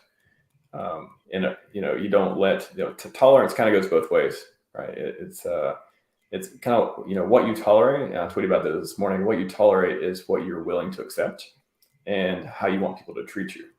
So, so there's a couple sides to tolerance. But I think power, yeah, you can be demanding respect can make you powerful in an emotional sense, can feed you confidence, can make you a person that people, before they even try to push you around or whatever it is, they can sense, they can feel you, that kind of power. And then there's power in the sense of like, do you have money to put towards causes that you believe in? Do you have the ability to, work for yourself? You don't depend on income, things like that. So there's different kinds of power. I would say that, yeah, maybe certain people optimize towards different ones, but it's there's a really good, I saw a tweet this morning too about, I had the Game of Thrones clip, and where the Littlefinger gets put in his place. He says, knowledge is power. And then Cersei was just like snaps her fingers, and the guards get him, and and she says basically kill him, and she's like, oh, never mind. Guards turn around, don't speak, something like that. And she says, power is power. Mm-hmm. So I think that's when people say knowledge is power, there's some truth in it. I mean, it's a very old quote. It's very notable type of thing, and it means something. But there's different caveats, and yeah, like you said, power is something that people can project, people can forget about, people can not really take seriously. But the people who are powerful, they know how to use it. Absolutely. That's a great point. And Finbear, just as we're having this conversation, so he says, if you think about yourself as you have you been attracted to a person with perceived power among peers in this community or whatever? So all of this has made me think that, or made me remember and think about the fact that in my life personally, there's been moments where I gave away my power, where I thought that I was being powerful, but I was being manipulated. Just a little, sorry, 1 second. A little frog in my throat. Can I have that throat coat? That's right. Yeah, I didn't drink my tea this morning. So just a tiny little, I don't want to go too much into my personal life, but I was in an abusive relationship for about a year. He was very emotionally and mentally manipulative. And then eventually it became physical. And that was the moment I was just like, what have I done? How did I get here? Like, how did that happen? And I think in part it was because around that time that I met him and that we started going out, I was feeling powerful. I was feeling very confident about myself. And that's what attracted him to me. Right? Because I was like, oh, I'm me and I'm awesome and I'm doing my life, right? And I feel like the last few years after going through that, having lost my power completely in that relationship, I mean, there was moments again, I'm a positive person, right? But there were moments I did not want to exist. Like I wasn't going to hurt myself, but I was just like, this is not my life. This is not my wife. These are not my kids. You know what I mean? Like this is Yeah. how did I get here? So, and that happened, that was like 2016. So I feel like in a way, I'm sorry to hear that. yeah, no, yeah, it was a lesson that I'm glad I learned, because I feel like I'm a late bloomer, to be honest with you. I feel like I haven't noticed or realized my presence and how I come across to other people, and how when I enter a room, right? Like those things were like this for pretty much all my life, right? And I just never, my mom tells me, she's like, you're just so oblivious. I was just not, because I'm so busy in my own world, like just being happy and doing my own thing, that I don't really take a lot of time to see how other people see me. But maybe that was in a little bit to my detriment, because I do what's the word I'm looking for? Like I do have a presence, right? Like if I'm going somewhere and I'm around, I notice people are looking at me. And if I'm in a group at a table sometimes, and there's conversations going on, often like I can see how I could manipulate the conversation, or I could manipulate the mood of the room. And that's That's power. powerful. Exactly. And maybe it's a little scary, to be honest with you. Like maybe, maybe I'm just like, oh gosh, like I don't know what to do. What do I do with this power? Like how do I, you know, work with that in my life? So that's definitely, I mean, Finbar, just a great comment. And to answer your question, I was thinking about it and I was like, like is Richard Hart.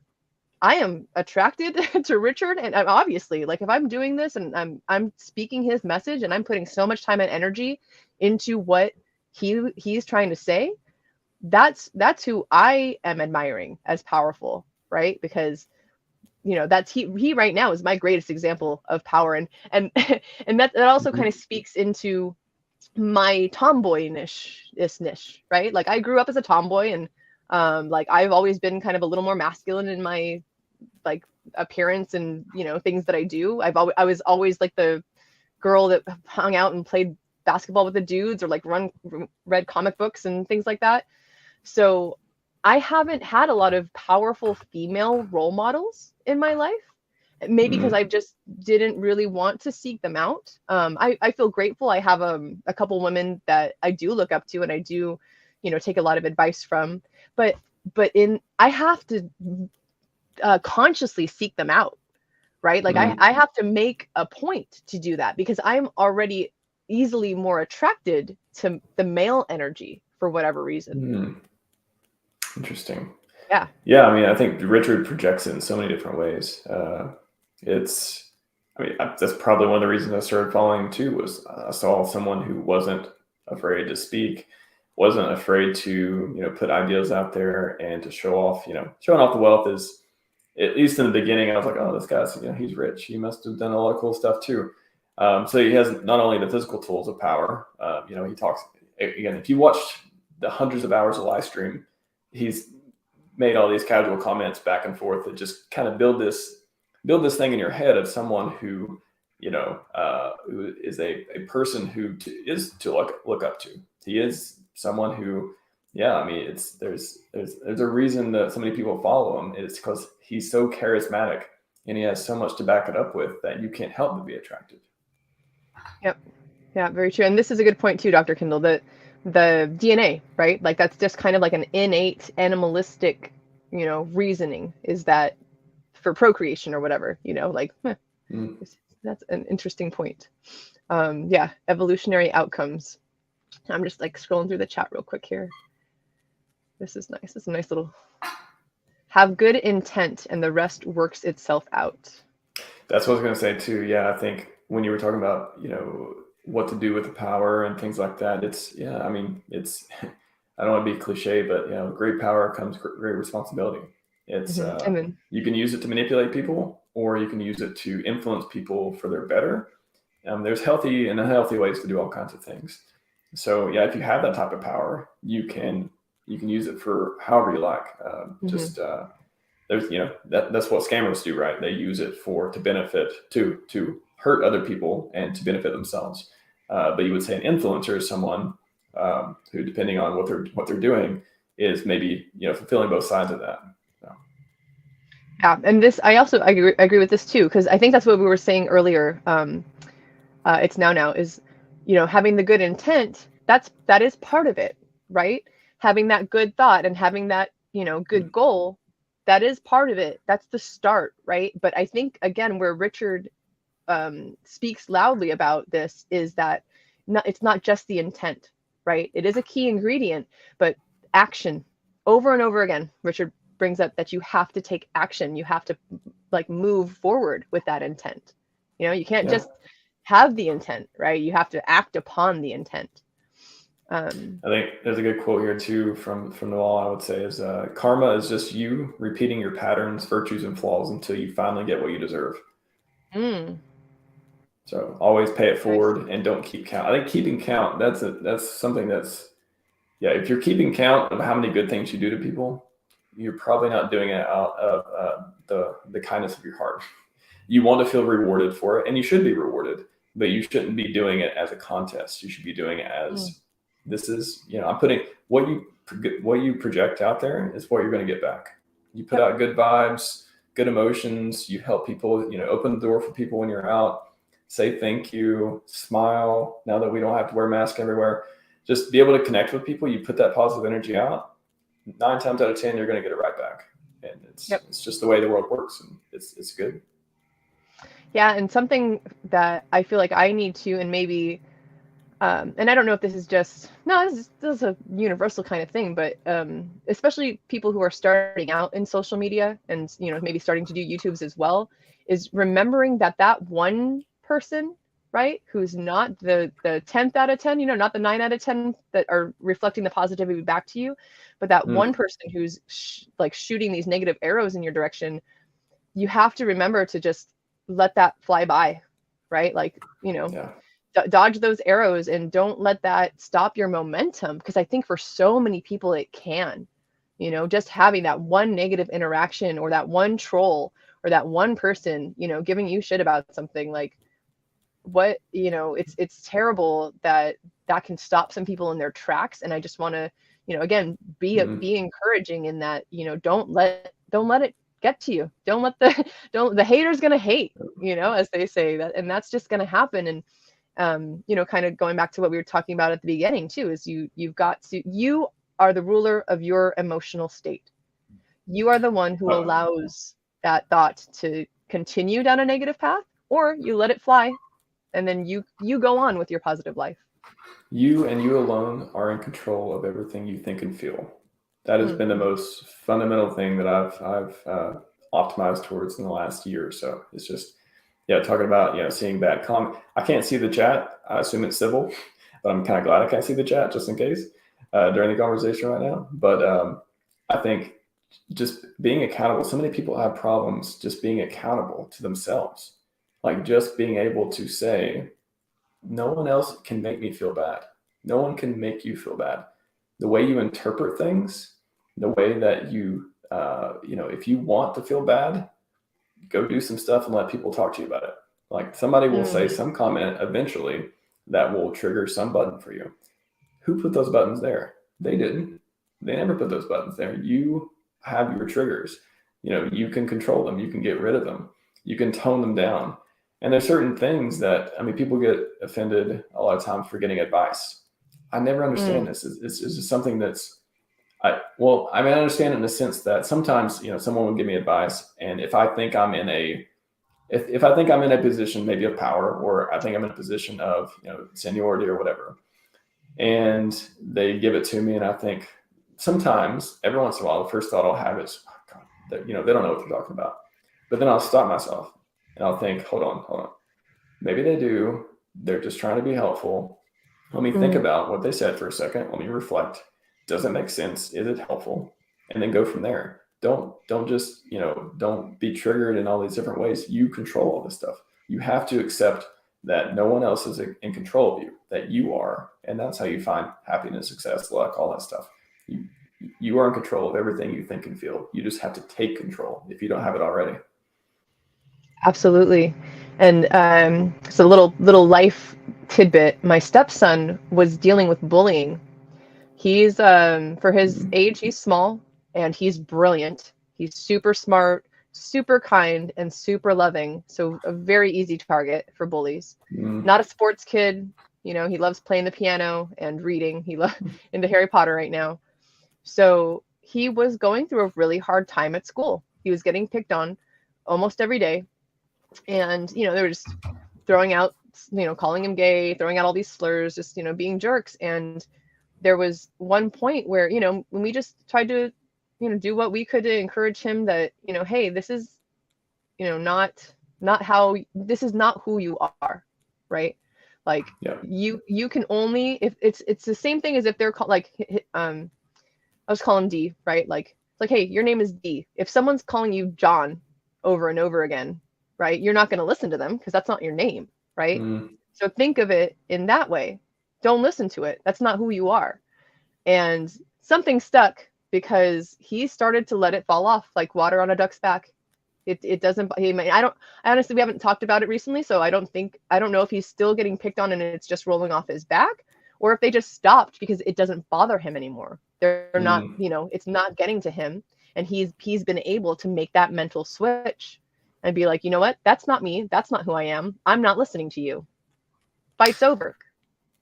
Yeah, so, I think kids are tough in that way. I really hope it is getting better for him. As an adult, I'm just trying to think of, I read another person called Kapil Gupta, which is someone that Naval talks about a lot too. And he's wrote a few books. I mean, you got to be pretty deep he's an acquired taste, I'll say that, but there's some crazy gems in his work. But one of the things he talks about is, basically there's a little bit of insecurity in any insult that you get.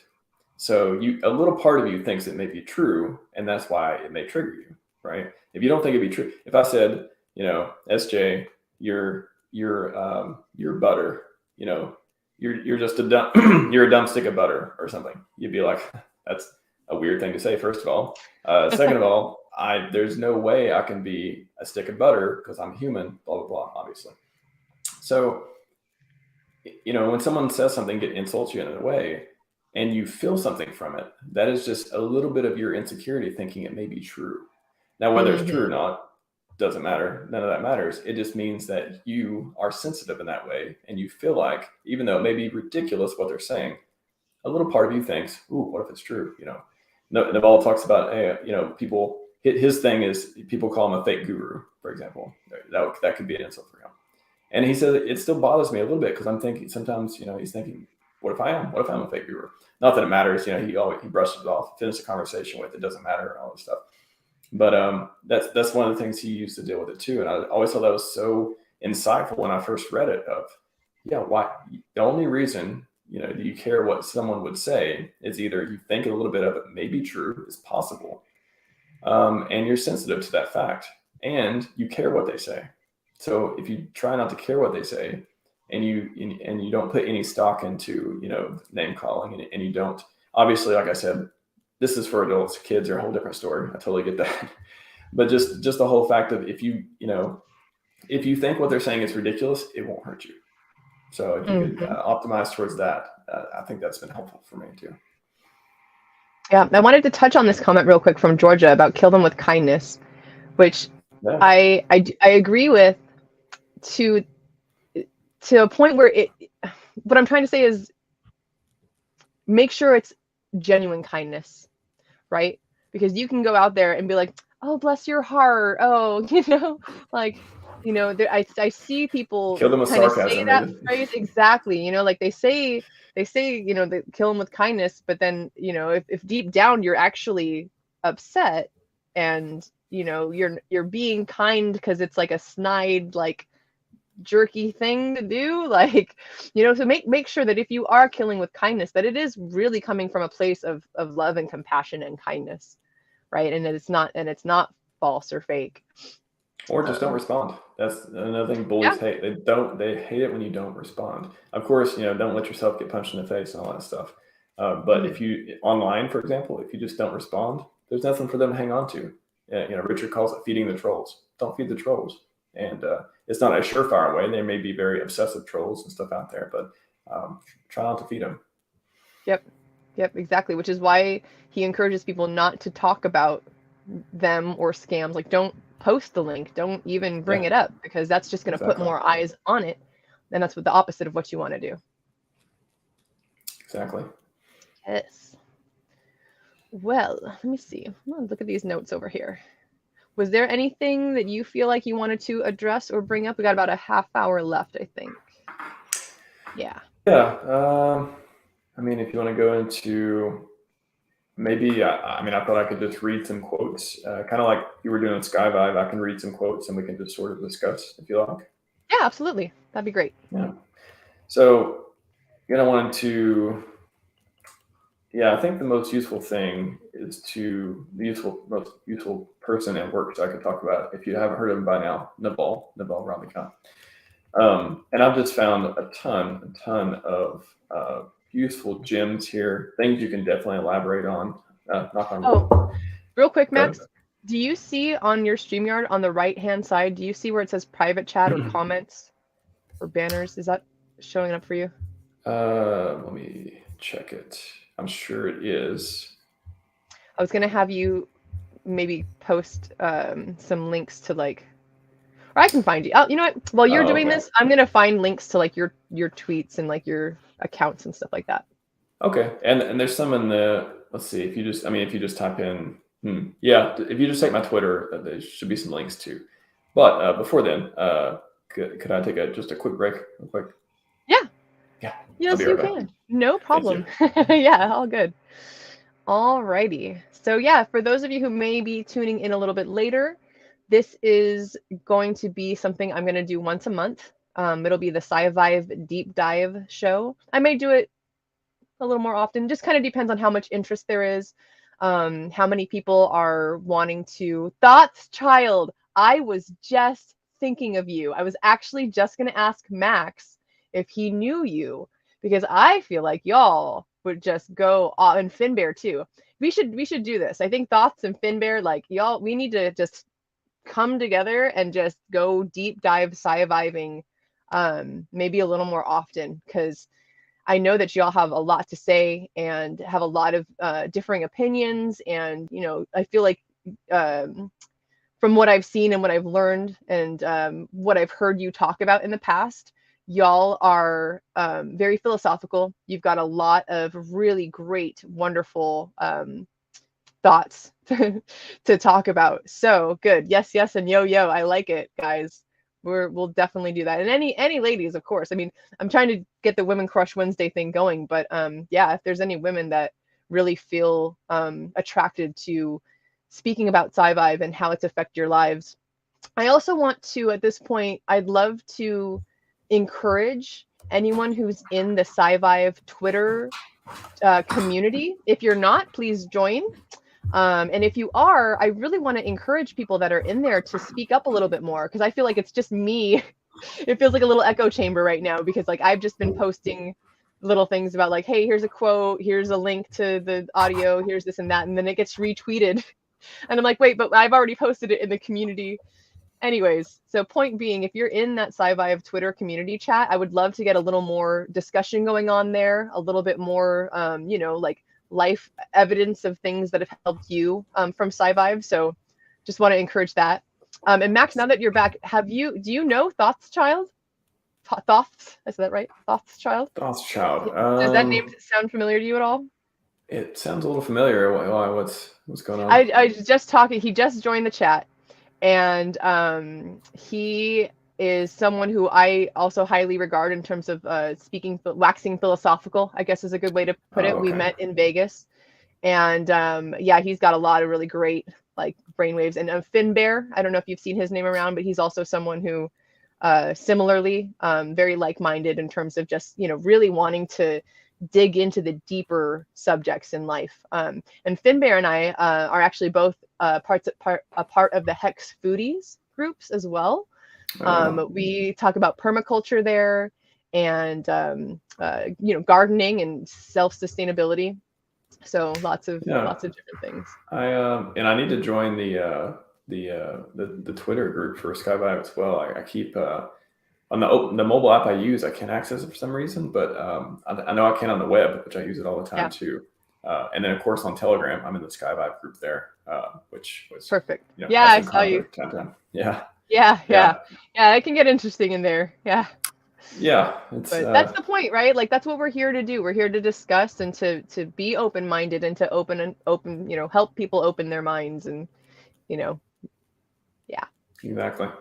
So yeah, I think if I want to just go over some Naval stuff, that probably be useful to the listeners. If they're still here, they probably are not super bored with Naval. So and I'm curious too, if you're in the chat, I'd love to hear if you've heard of this author, philosopher. Why can't I say that word? Philosopher.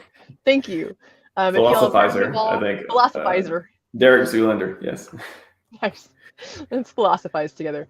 But yeah, I would love to know if you guys have heard about him before, and if you have any thoughts, go ahead and bring that up. Also, big shout out to Jen Hex. Hello, and thank you for what you've been doing. Jen Hex is another streamer who didn't start too long ago in terms of doing streaming, but he's doing it often, and he's also someone who's been really monumental in uplifting new streamers and new people who are coming into this space. So super important. We're going to hear a little bit now from Max about Naval. Yeah, so I kind of did a little bit of introduction from Naval earlier, but it's just someone who's really interested in, he's in technology, he's a startup founder, very successful in all different ways, meditates into, tries to discuss and talk about ideals that are just basically how he makes his life better. The book is actually a collection. It's interesting book. It's not, so he didn't write the book himself. It is a book. Well, I mean, I guess some parts of it he did directly write, but it's more of a collection of his tweets. So he's basically famous in a lot of ways for tweeting all this philosophical wisdom, all these different ways of doing things, and all these kind of like mental models to help you think about how the world works in various different ways. So his book is just I think what Eric Jorgensen put it together basically from a collection of his tweets from the last decade or so. So I just wanted to read some of the quotes that we could talk about, kind of like SciVive, where you're able to take these bit-size or bite-sized pieces and just sort of take them and understand them and try to talk about them and just kind of see, okay, is there a nugget of truth in there for me in a particular situation? I rarely came across a tweet that didn't help me in some way. So that's why I want to share some here. So the first one we can say, a happy person isn't someone who's happy all the time. It's someone who effortlessly interprets events in such a way that they don't lose their innate peace. So he talks about a lot in the book how happiness is a skill. It's not just some state you get to and you just sit there in bliss. I mean, I guess if you're like, you're some sort of monk focused on happiness where you just like sit and, feel that way all day, I guess you could, but that wouldn't make you very productive and it would take away a lot of other stuff in your life too. But it's just that's something that I try to focus on too, is just living more in the present. And I used to look at people who, especially something annoying when I'm having a conversation with someone and I see their eyes drifting off, that they're not keeping eye contact, they're kind of losing focus. And I'm just thinking in the back of my mind, I'm thinking, why am I even speaking right now? They're not listening. And I don't want to be rude and say, are you listening? Or did you understand or something? So sometimes I'll just like stop and just let them talk. But I'm kind of jealous in a way that if I generously say, well, maybe they're just living in the present and they're not, they're probably just losing focus and thinking about other things that they think are, more important than listening to me right now, which is fine. But I'm kind of jealous of that relationship between living in the present, having that inner peace and not being, just always interpreting things. Always interpreting things is just a lot of work. And even though it makes you smarter, you need to be able to find your spiritual self in life as well. It can't just be all about knowledge. You need to be able to feel yourself. I guess the best way I can put it. Feeling myself. I like it. Yeah, exactly. So just being able to make happiness something that you work on, that you're going to oscillate throughout life, and just be able to not make this your end goal. Like everyone's, oh, are you happy? Are you happy? It's like, sometimes I'm happy. Sometimes I have a lot of desires. So each desire is a contract that I make with myself to be unhappy for a while until I get what I want. That's another Naval quote. Oh. So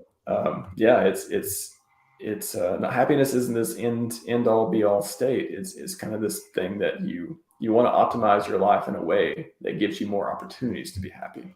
Not just be like, I'm going to do this, I'll be happy. It doesn't work that way. Yeah. It's not like this peak, mountaintop experience you're trying to get to. And, it seems like people think, oh, if I just have this, then I'll be happy. If I just have this, then I'll be happy. It's a constant mental you know, Well, there's thing to nothing do. wrong with having goals. I mean, and you'll Right, oscillate that way. absolutely. You'll hit that peak, and then there'll be another peak, and it's kind of like a chart. It's like the hex Mm, chart in a lot of ways. Hit log, and there's your happiness peaks. You keep going up and down, and you can see when you make desires. You make the contract with yourself to be unhappy until you get this, and you get that. You're happy for a little while, and then you do another thing and another thing. So I guess for really ambitious individuals, it's kind of this tug of war of being happy and being productive, being happy, being productive. But I think that was pretty meaningful to me when I read it and sort of trying to think about your innate peace and how to you interpret events, but you still stay in the moment. You don't lose yourself in some past event or thinking about what you're going to have for lunch or whatever. You're just able to, hey, I'm this organism, very unique on planet Earth, and I'm here, and I don't need to be thinking about the next thing I'm going to do all the time. yeah. I just scrolled through because we've been reading chapter 5 of SciVive. We've been kind of like touching on it. It's power is the chapter. I just kind of scrolled through to see if there was anything that would kind of like speak to that. I'm not 100% sure, but this sounds like it may kind of gel with what we've been talking about already. Okay. The heading is allocate your mental resources. It says the amount of uptime of thought that people have is greatly dependent on the habits of internal focus that go on in their mind. If people are honest and aware when queried as to what it was they were thinking about, the range of things that people actually spend their time focused on, concentrated on, and are concerned with is so very wide. Some people are thinking about sports. Some people are thinking about gossip. Some people are thinking about family, some about friends and other ideas. Dependent upon the amount of time that remains engaged, if you perform thought-killing activity like gaming or remedial tasks such as data entry perhaps, then in theory, you are actually less alive. Ooh. Ooh. Yeah, It's intense. that does speak to living in the present. Yeah. And You it's have so hard to do. It's just something where you don't even think about it. You just always think of, okay. I mean, just imagine if you think about what you think throughout the day, a big portion of it, if you really wrote down all of your thoughts, and no one's going to do that, but if you wrote down all of your thoughts throughout the day, a big portion would be thinking about things that happened in the past mm-hmm. and things that you're going to do in the future. And the living in the present is about you saying, it doesn't matter what happened in the past. It's not that important that I always plan for the future. I do it once, get out of the way, and I don't need to keep thinking about it as if I'm going to be this. I'm going to keep perfecting my future actions. Like that's taking away from you being in the present. So I think it's just something that you really don't think about until you start seeing yourself like I don't know, if you maybe start getting run down or you start thinking like, what is the meaning of life? You maybe it takes some crisis before you're finally like, what am I doing? Like, am I living? If I'm living, where is that? Where am I living? Very true. And I'll get back to that text in a second. I'm going to go through some of the comments here. Finbear, I am curious about this. Is Strape, is that a website? Will you drop the link? Because I'm interested in this. I like personality tests. They're fun. Oh, I yeah. like to redo my tests every now and then just to see if I've changed or if I'm leaning one way or another after some time. Nice. This is a good quote or a good thing to touch on here. Thoughts Child says, one of my life's observations is that your gift is also your bane. Interesting. I love this too, Sandy. Happiness to me comes from the inside. And that's so true because that's true happiness, right? That's joy is, knowing that you're content within yourself. It's better to love yourself than anyone else, relying on anyone else to be giving that to you, to be projecting that for you. Like first you have to love yourself before you can love anyone else, as the saying goes. Yep. And this, I stay happy because I attempt to resolve misunderstandings. And oof, man, there are times where even it just happened recently where, and then this hasn't happened to me in real life, probably in part because of just the distance between so many people over these last couple of years. And that distance, in fact, has created shifts in not just my worldview, but my friend groups. People that I hung out with 2.5 years ago, I don't talk to them much anymore, Mhm. you know, kind of depending on how things rolled out and how people saw things. This really was an eye-opening time for myself, specific, or for myself. For But understandings, this, I would just say API, assume positive intent. I think that's one of the most mhm, important things you can do. You know, when someone's saying something and you feel slighted or you feel offended in some way, just stop before you say anything, before you yell at them, before you go off writing your tweet about how they're so mean. Think about what they actually meant. You know, maybe they didn't, you know, you can't expect everyone to be professional speakers. Like they're going mhm, to slip up, they're going to say things that could be interpreted in 20 different ways. But if you assume that they weren't trying to hurt your feelings, and 99% interactions I would say in the world are you have with people, they're not, no one's trying to hurt your feelings. That was the quote, never assign malice to ignorance. Like there's mm, people who just do things and they have no idea that it even hurt your feelings. So yeah, API, I use that all the time. Super yep. helpful. Yeah, that is brilliant. That's, you know, there were a few times where, you know, someone said something about me and I lost sleep over it because in my head it was, you know, something rude or mean or, you know, whatever it was. And it may have just been a misunderstanding in the long run. You know, it may, I had those moments where I was just running this through my head and, well, why are they saying this about me? What can I do to make this right? Or, you know, and I didn't need to do anything in most Yeah. of the cases. It's not something that I needed to correct, right? Well, and Um, sometimes people will say something where it is good feedback. It is, even though it hurts for a moment, because again, you may think it's true. And there's some things obviously that just aren't true. They're just people that are actually trying to hurt your feelings. And of course, you should, you know, not take those in consideration. But sometimes people say things, and they may sound harsh, but then if you stop and think, okay, can I get something out of this? Is there a nugget that can make me better from this?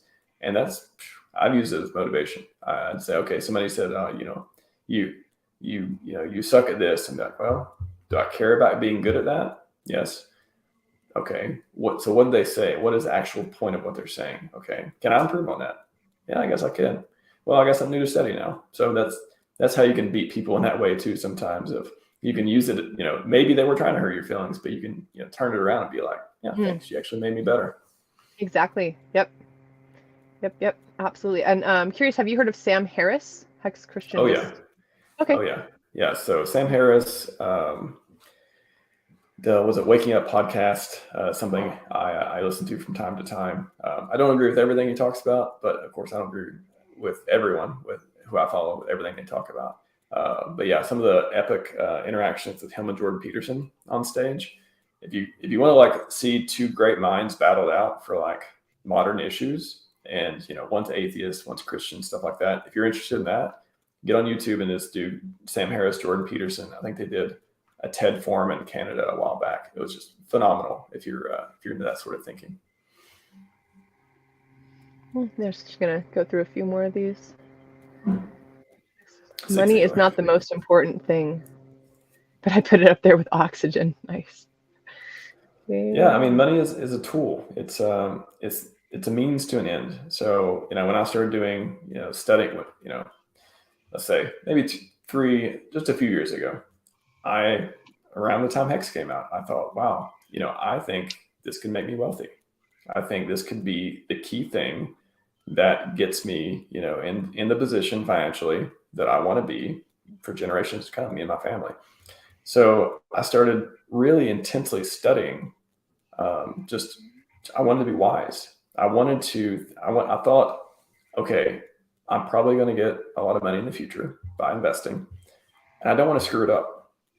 I want to have every tool at my disposal to not screw this up because I'm only going to have one shot. I put that pressure. I only have one shot at this.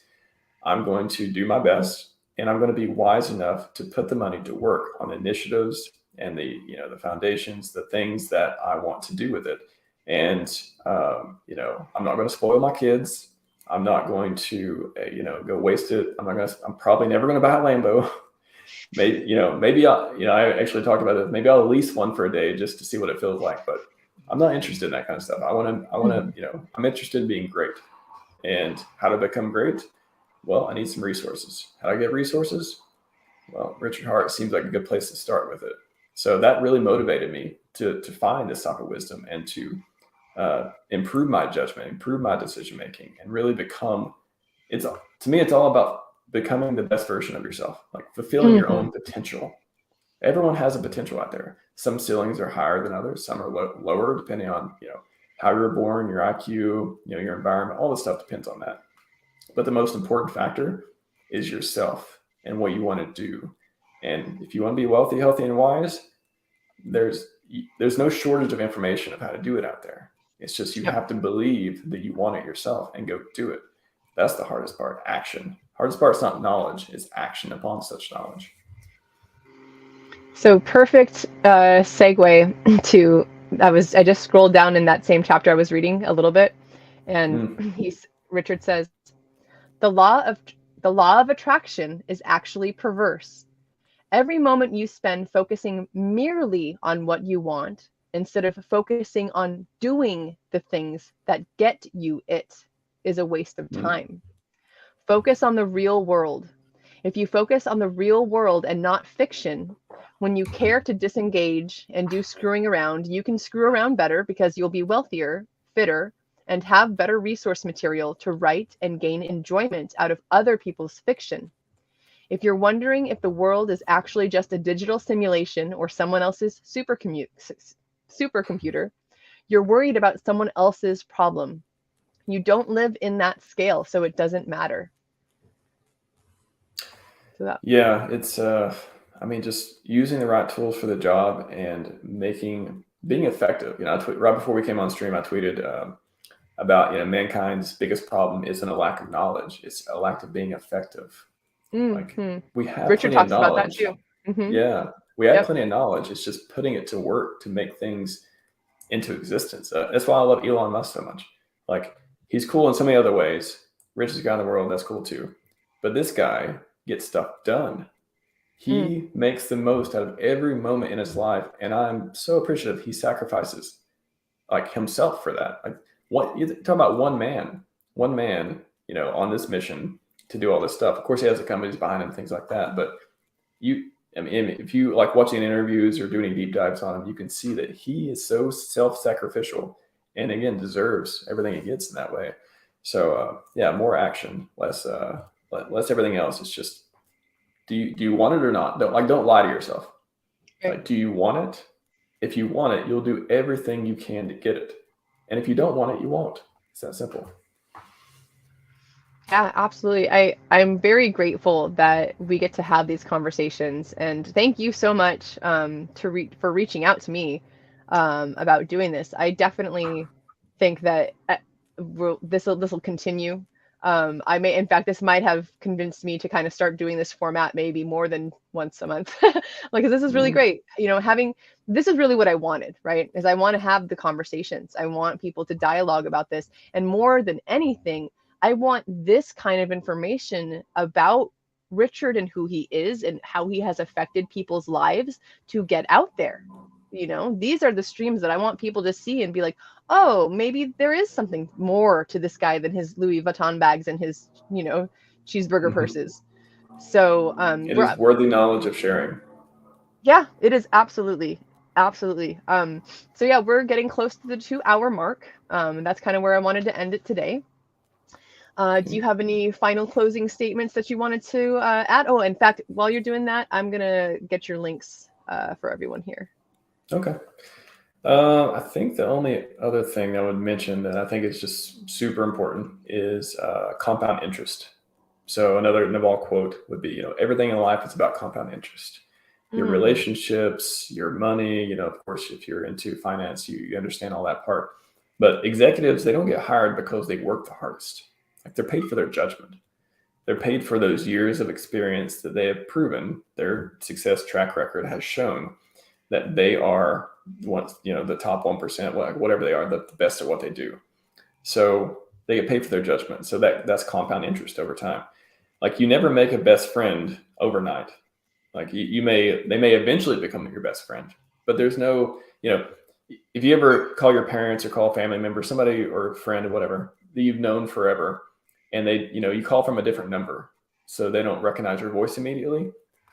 listen to how they talk to you when they don't recognize your voice immediately, or they don't know it's you. It's completely different. It's weird. You feel like a stranger, and you have that relationship through compound interest you build up over years and years and years, and they treat you completely different because you don't have that sort of rapport with them. So you don't make $1 million in a week. Of course, if you win the lottery, there's all these exceptions, but it takes years and years and years of good investments, hodling, not selling at the worst times, all that stuff. It compound. If you understand compound interest, your life will just. And it's kind of like, I would relate it to it. I'm not saying I know very much about physics or like deep mathematics or things like that. I never took calculus or any of that in school, pre-cal, but if you understand compound interest, it's like you can see the world in a different way. You can see what really matters, and it's about, that's kind of related back to the Hex community. You're building relationships. Hexico, there we go. Yeah, nice. I need to get me a little more Hex merch. Actually, I have none. Hey, I think there's a website called hexmerch.com. Hexmerch.com, yeah. And Amazon. You can get stuff on Amazon like next day too. It's awesome. But yeah, compound interest. If you study nothing else and you take nothing else away from this conversation, compound interest is one of the most important things you can do. If you like that, really deep dive into macroeconomics. Forget macroeconomics, not important for what we're discussing, but microeconomics is the language of money in a way. So. Excellent. Well, Max, thank you again. I am so grateful that you reached out. This has been wonderful. I just linked the tweet that Richard said he's going to be streaming live in about an hour now, I think. So probably see y'all. It's always a good day when Richard's online. That's right. It looks like he's going to be showcasing a bunch of his watches. Woo! I hope he's like he has some crazy Louis Vuitton Easter bunny or something too. That'd be cool. I saw he posted on Instagram this morning about trying to eat his chocolates with one hand. I saw that. Silly. Yeah, well, hey, it's been a pleasure, SJ. I really appreciate you reaching out. I think you're one of the most important streamers in the space right now. Like bar none. It's I mean, like I said at the beginning of the conversation, I hope that you are well rewarded with gratitude, with monetary, whatever it is. I hope whatever you want, you get it, because you've added so much value to the community that words don't do it justice. So I appreciate you. And of course hope to talk again sometime. Yeah, absolutely. Soon, friend. All right. Excellent. Well, thank you everyone for tuning in. Thanks for everyone on the replay. Make sure you like, comment, subscribe. I am not rags to riches. Yes. Yeah. Ring that bell. Bing, bing. And I'll see you next week for another edition of SciVive Sunday or Wednesday. Go ahead and tune in Wednesday at some point. Wednesday's always a different time, but Women Crush Wednesday. I've got someone lined up, but I'm not 100% sure if they're going to be on there. So it'll be a mystery for another day or two until I post the link. But thank you again, everyone. Have a wonderful rest of your day. And keep SciViving, y'all. SciVive out.